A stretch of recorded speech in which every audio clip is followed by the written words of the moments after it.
back to folk tales. It's been a little bit, but Thanksgiving is right around the corner. So I figured what a perfect time to bring back a folk tale than right before Thanksgiving. So today we're going to talk about a lost colony, one that just disappeared. It's got pilgrims, it's got Indians, it's got voyages, it's got expedition, and it's got mystery. So sit back, relax as we talk about the lost mysterious colony of Roanoke. So you've often heard stories about people disappearing, and sometimes they're found and sometimes they're not. But rarely do we hear a story about a large group of people disappearing. However, 400 years ago, an entire colony of people vanished in thin air. And the mystery behind the disappearing town and the people is still unknown today.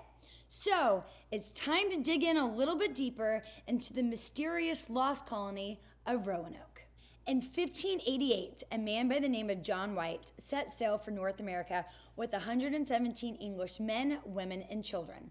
His hope was to build this new settlement on Roanoke Island, which we know today as North Carolina. However, this was not the first attempt people had made, voyages and crews had made to settle in Roanoke. Another small group of British colonists tried, but they failed, all right? So that brings us to John White. John White was the leader of this new expedition. He had more people, more supplies, he had a better game plan this time around, so he had higher hopes for succeeding. Now, this is something you don't see every day. So most of the time when someone leads these expeditions, they're either expert sailors, they grew up on the water, they grew up on the sea, they had this big gruff personality. However, John White was not that type of person. You see, this is the thing about him. He was actually an accomplished artist who had gone on other expeditions all over North America. He had painted murals of the Virginia Indians and the Chesapeake Indians. So he was one of those people that went to explore, not to leave these expeditions, but to go see the landscape. And some people consider his work the most accurate visual representation, or I could say paintings, of the New World by any artist of his generation. All right, so keep that in mind. He may not have been the best explorer of all times, but he had been to North America, so that made him qualified for this mission.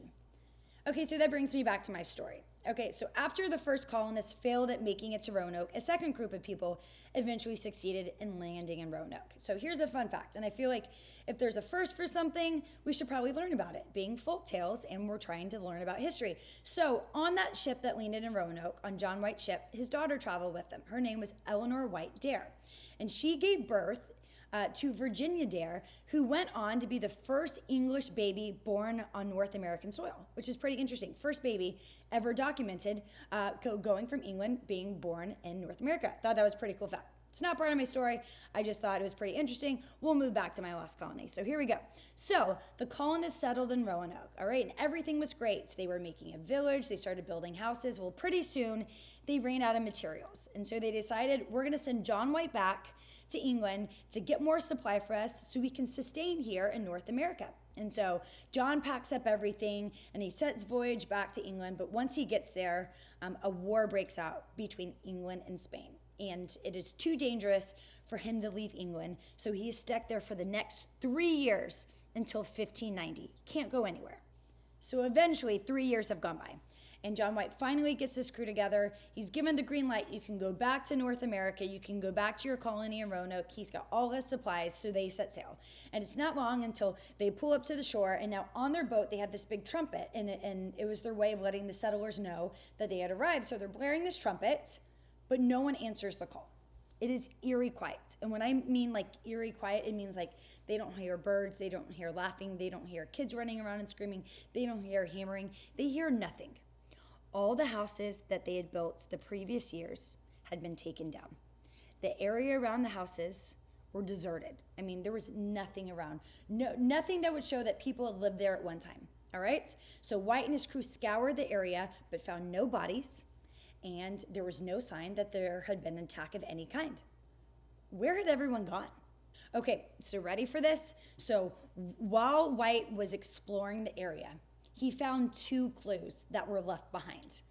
The first one was the word Croatoan carved into some wood, and the letters crow carved into a tree.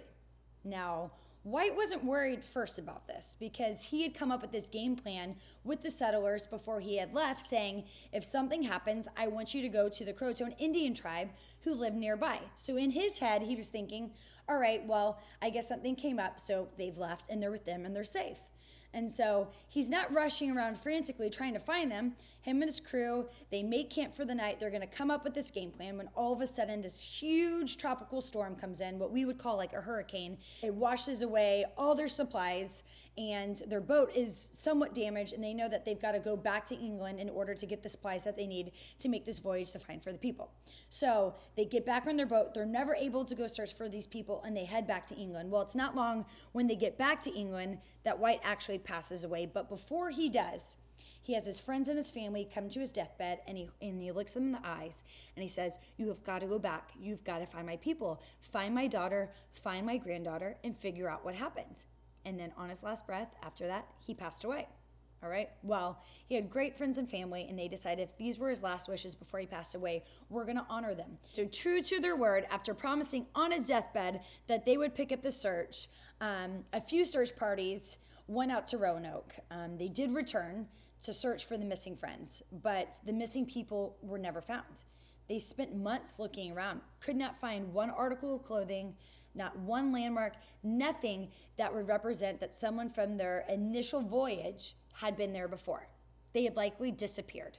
So this has led people to do research, to go on expeditions, to kind of figure out and get down to the bottom of things, what actually happened. So here are some of the theories. You can come up with your own theory after hearing the story now, but these are some of the theories. Okay, one theory is that the missing people joined the Croatoan Indian tribe. All right, they went and then they were long gone 3 years later. They had probably gone hundreds of miles away and had made camp somewhere. All right, that's one theory. Another theory is that a big storm had come in and just washed away the town and they're lost at sea. Another theory is that there is magic surrounding this Roanoke beach town, and that these people were almost sucked into this vortex, found this cave, and are just wandering around and no one can see them. However, I don't know what is true, but it is said if you travel to the Roanoke, what we know as North Carolina today, Roanoke Island, that there's this marker, that there's this gravestone in the middle of the lost colony where the people would have lost their village, all right? And the locals say that if you are a descendant, if you are someone that carries the blood in your veins of someone that was part of that original colony, that when you go up to that stone, you can hear this humming or you can feel this vibration. All right.